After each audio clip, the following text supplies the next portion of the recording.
Hi everyone! Good morning! Welcome to my vlog. Welcome to my channel, Jessery Alegre. May mga nagtatanong sa akin kung ano daw ba ang pakiramdam ng CS, CS to normal or normal to CS. Actually guys, una ko kasi na normal ako. Ay naku bes, ang sakit! Simula pa lang nung makaramdam ako ng paghilab ng tiyan. Diyos ko po, lahat ng santo po talaga tatawagin nyo. As in, parang totoo yung sinasabi ng mga nakakatanda na yung isang paa mo nasa hukay, tapos yung ikaw lahat ng santo tatawagin mo. Pero para sa akin, pag lumabas na yung baby kasi, wala na success ka na. Pero ang CS, Diyos ko po mga bes, sinasabi ko sa inyo, first and last nyo na. Pero ako, nakadalawa na. Tiniis. Sa una ko kasi, private ako. So, magkaiba ho yung process ng private at saka ng public. First ko, private ako. Nanganak ako dito sa Gentry Doctors. Ang second ko is public. Syempre, alam mo na mga bes, wala na anda. The best part sa akin na pinakamasakit is yung pag nawala na ho yung anesthesia. Grabe mga bes, ang sakit as in yung talaga sobra. As in naranasan ko yun. Napapaiyak na ako sobra. Aalala ko pa yung sa first baby ko, CS ako. Second. First ko kasi normal, namatay sa line-in.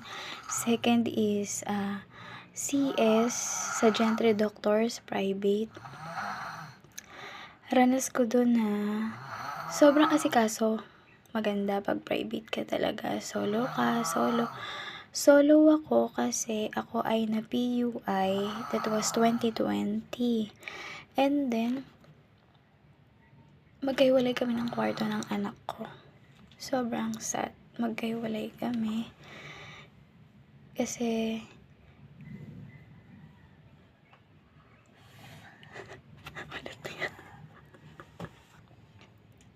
sorry, nagising yung anak ko.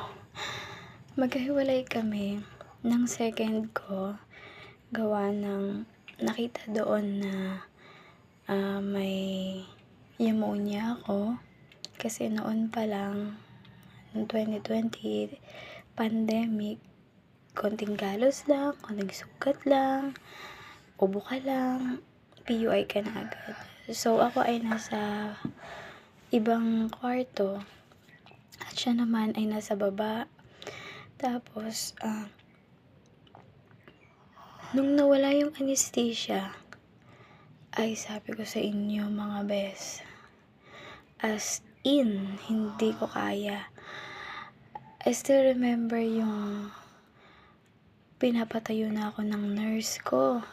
Ang sabi niya, Mami, kailangan mo nang tumayo, makarecovery para makalabas ka kaagad. Nalalaya naman niya ako. Pero mga bes, sabi ko sa inyo, hindi niyo napapangarapin talaga maging CS. Isa na yung bangungot sa inyo. Pagkatayo pa lang sa akin, pagkatanggal ng catheter ko, sa catheter hindi ako nasaktan doon sa pagkawala talaga ng anesthesia. Pagkabangon ko, ang sakit. Kasi parang may mabigat na bato dito sa may puson nyo. Ang hiwa ko ho kasi is pa ganyan. Maliit lang ho talaga siya. Na may nakabalot na, ewan ko kung diaper ata yun, ganun. Tapos, pag maglalakad ako, as in, nakakuyo ako ng ganun. Kasi nga, parang malalaglag yung buong kalamnan ko. Ang hapdi sobra, umiiyak ako noon.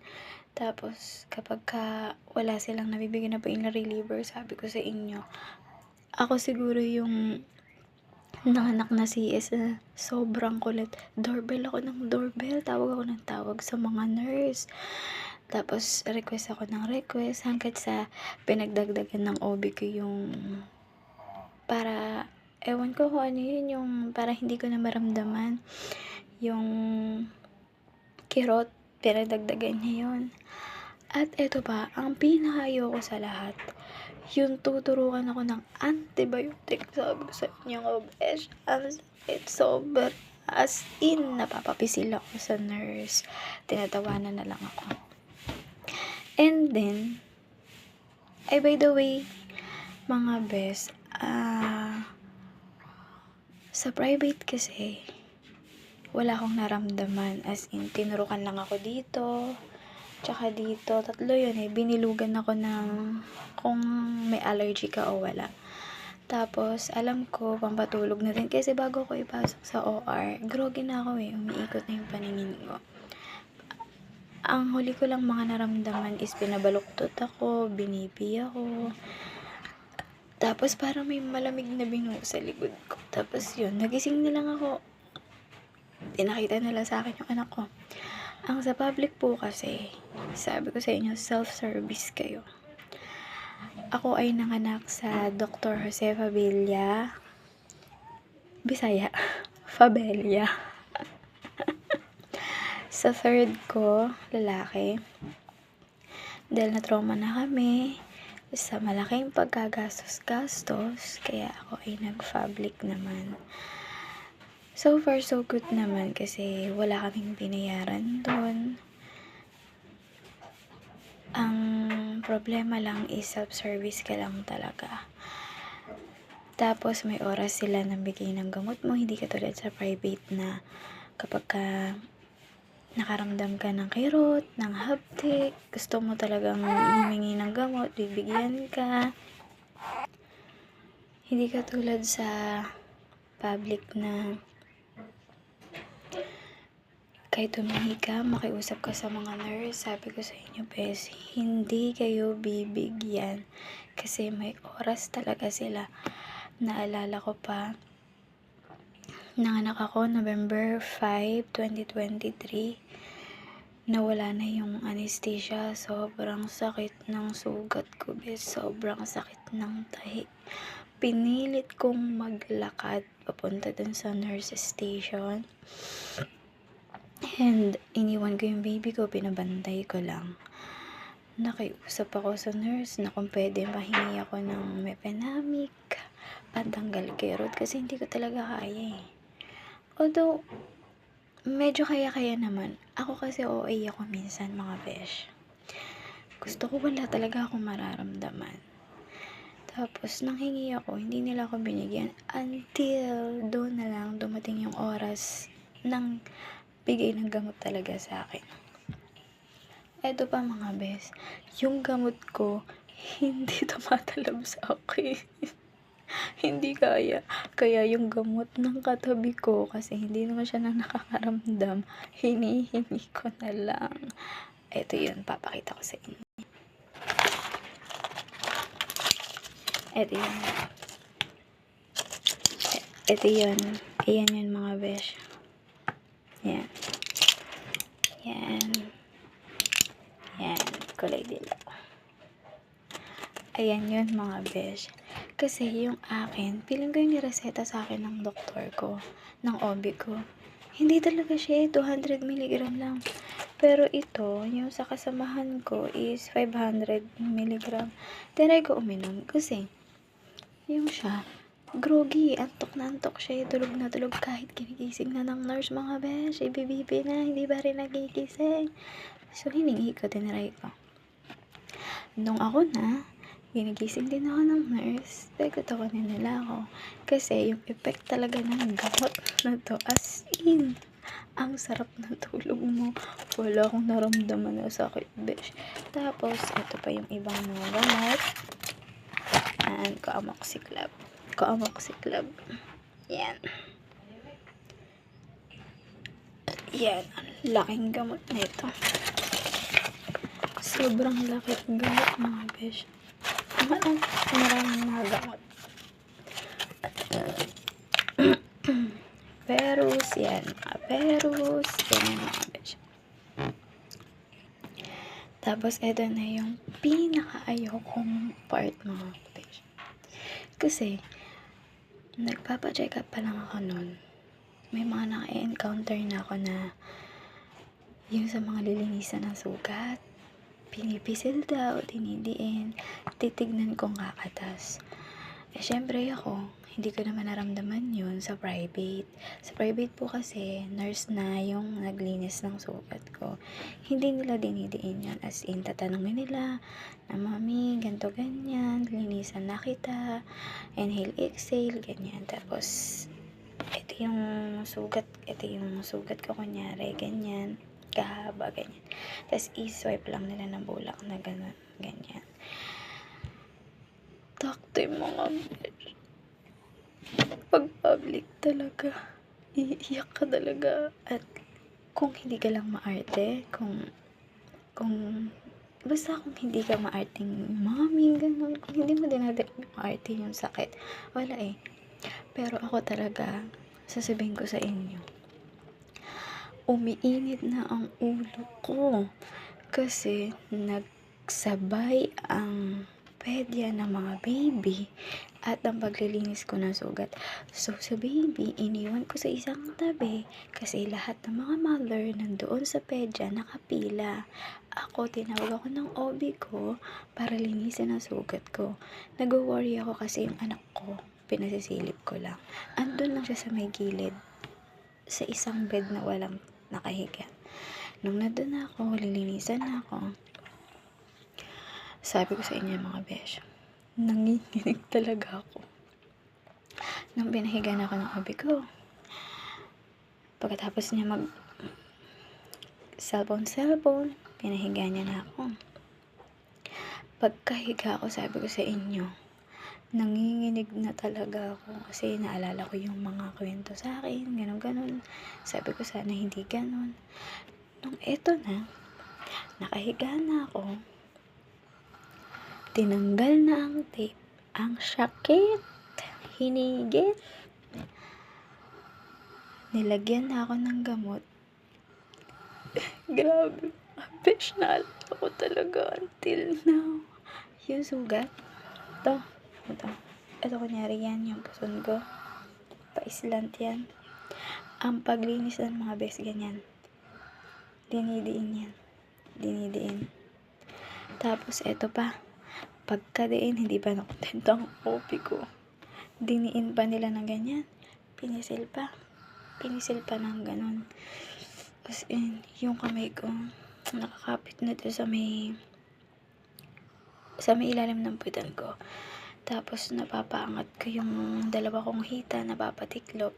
Sabi pa sa akin ng OB ko, huwag mong itiklop, ibaba mo yung paa mo, titignan natin kung may kakatas, kasi ganun talaga dito.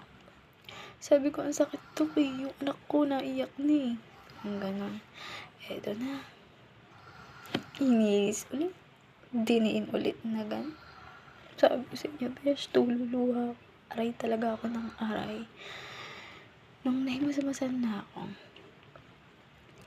bababa na ako, bumalik yung OB ko, saglit lang, iai ka pa, eto na, CS ka na, iai ka pa, sinagad pa, doble sakit. Besh, nasabi ko sa inyo, eto, totoong nangyari sa akin to, kasi iba po ang private sa public.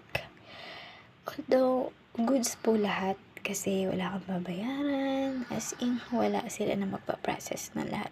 Maganda po sa Dr. Cepabella. Nung sa una ko kasi, ayoko doon, ang dami kong naririnig na bad, ganun. Pero nung, mas maganda po talaga na maranasan nyo kung totoo ba o hindi. Ako talaga, masasabi ko na may times na ayoko lang yung pag nanghingi ka nga ng gamot, hindi ka nila mabibigyan. Kailangan on time, kung sa oras mo ganito, ganyan doon kanila bibigyan. Pero, lahat goods po talaga. And then, pagbaba ko, pagtingin ko, yung baby ko naiwan, siya na lang yung mag-isa, iyak ng iyak. Ayun yung pinaka parang alalang-alala ko pag public ka. kahit na okay, kahit na ano, basta pipilitin mo agad tumayo. Kailangan strong mom ka talaga, hindi ka pwede yung lalamya-lamya, hindi ka pwede yung, kasi bawal yung bisita dun Ang bantay nyo is, nandun lang sa may waiting area, nandun lang yung mga gamit, kapag may gamit kayo ipapaakyat, ibibigay nila dun, ilalagay yung name mo, yung number ng ng room mo, etc. Ganon. Tapos, pwede ka na mag-cellphone agad. Yun mga besh. Makapag-tiktok ka na agad. Tapos, sa file naman ng billing, wala. Asawa mo mag-aasikaso nun para ilalakad nila yun sa PhilHealth mo. Kailangan mayroon ka. Ilalakad nila yun dun sa may SWA para wala kang babayaran. So, ayun mga besh, sinasabi ko sa inyo, kung buntis kayo, huwag kayong kumain ng mga maaalat para hindi mahirapan, para wala ring destro si baby, maaga kayong makauwi. At saka ito pa mga besh, kung kaya nyo i-normal nyo, much better ang normal than CS. Kasi po, mas matagal ang pagpaparecover ng CS kaysa sa normal. Ako nung normal ako, wala akong hiwa kaya wala problema. Walang hapdi feels. Diba? Pero, kung emergency CS talaga kayo, no choice kayo mga besh. Hiwa kung hiwa kayo ngayon. Ang masabi ko lang, yung sa hiwa ko ngayon, para siyang alupihan. Kung pwede ko lang ipakita sa inyo sa next video ko, papakita ko, papaalaman ako sa asawa ko. So, ito na lang yun mga besh. Ang anak ko umiiyak na. Goodbye!